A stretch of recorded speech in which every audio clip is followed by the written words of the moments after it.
Now that we have our PopCan rigged and modeled, let's go ahead and take a look at how we animate it. So we're going to do a very simple walk cycle for our can that will eventually program inside of the Unity game engine. All right, so we're going to do a 30 frame animation. So it's like a 1 second walk cycle. It's going to be a single hop walk. Okay.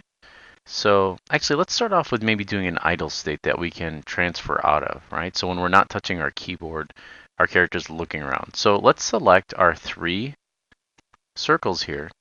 And then on frame 1, let's hit S to set a key. And then on frame 30 here, I'm just clicking and then hit S to set a key. And then in the middle, what we want to do is auto key. And what that means is it'll instead of having to push the S key, it'll automatically do that for us. So see where it says auto toggle keyframe? Turn that on. Where it says 24 frames here, you can leave it on 24, or you can go all the way down to 30 frames per second if you want to see how that works. But let's stick around 24 because what happens in engines like Unity is it'll automatically adjust that frame rate for what the engine needs, and we can also do that through code. All right, so on frame, let's say 10. I'm just going to have our character look to the left. So I'm selecting this middle one. So just kind of looking around. This is going to be a fast idle state.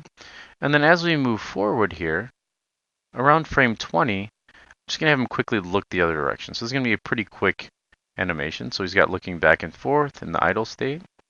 And if you want to, let's say that is way too quick. So let's go to 60 frames. So I'm going to go ahead and change that to 60. What I can do is hold the shift key down and click on frame 30. See that? And it'll turn red. And I can drag that out all the way to frame 60 by just left clicking and moving that. See that? And then I can hold shift, grab this guy, and then bring him all the way up to maybe, let's say, frame, I don't know, 45. So now when I press play, actually let's stretch this one out too a little bit. Maybe on frame 17.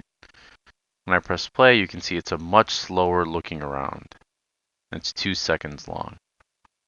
We can even have him in the middle here, just kind of like glance downward at his feet. Kind of like looking around, looks down at his feet. All right. Now what we want to do is let's go ahead and do our walk. So I'm going to change frame 1 by typing in 60 here.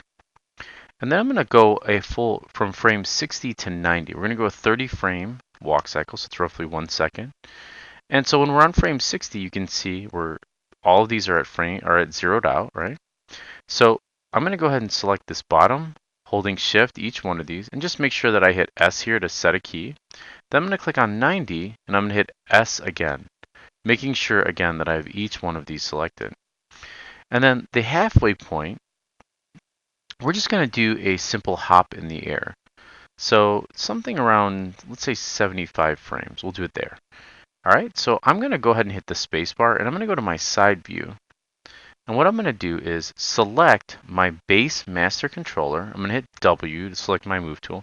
I'm going to move my can in the air. And because we have auto key on and it's red here, you can see it automatically set a key. I'm going to select that middle curve. I'm going to hit E, and I'm going to rotate that back. And then I'm going to grab this top guy and move that back a little bit too. So let's go back to perspective view. And let's see how this hop walk works. Let's take a look. So we have our can hopping in the air here. Looks pretty good. All right. So let's go ahead and make frame 60 0 here, so that we're looking at our entire timeline. Actually, I forget that we started at 1, so let's make this 1. So now we can take a look at our entire animation. So I'm going to press the play here. Looks left, looks down. That's our idle state, and then he hops. And I'm going to show you how to break this up in Engine in the next video.